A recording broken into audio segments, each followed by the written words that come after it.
battle went public, this battery company. It was a huge boom for the Wall Street firms. But, you know, when it comes to those companies trading on our exchanges, some of those Chinese stocks have already been sanctioned. Some of them are on lists, and yet they still are on exchanges, enabling ordinary investors to fund the expansion of our number one adversary. And many of these companies still do not follow the accounting rules that every other public company follows. So what can you do about it? Well, a number of things, Maria, and thanks the Congressman and Senator Scott for their advice and raising this issue. So we've already started to take steps. So here I'm now in my third month, and so we've come out with a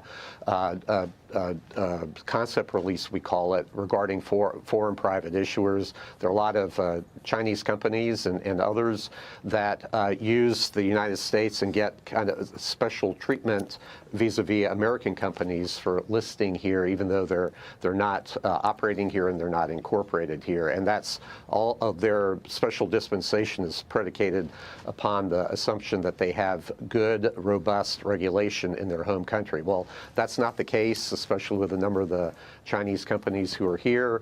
They operate back there, but they really just trade here. So we're going to look at that. We have limited ability to remove companies from trading here. We have there's a statute that was passed a few years ago aimed at Chinese companies in particular, but that has various constraints around it, and so we're looking to toughen up our abilities to look at any sorts of scams that may be going on and to take strong action in that area. I mean, at a minimum, can't we force them to follow the same standard accounting rules that every other public company follows?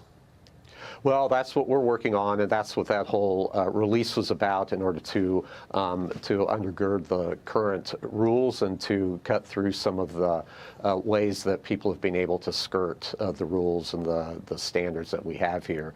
And then with the Public Company Accounting Oversight Board, they have arrangements with China, and so I want to look into that and see just how effectively that's been going.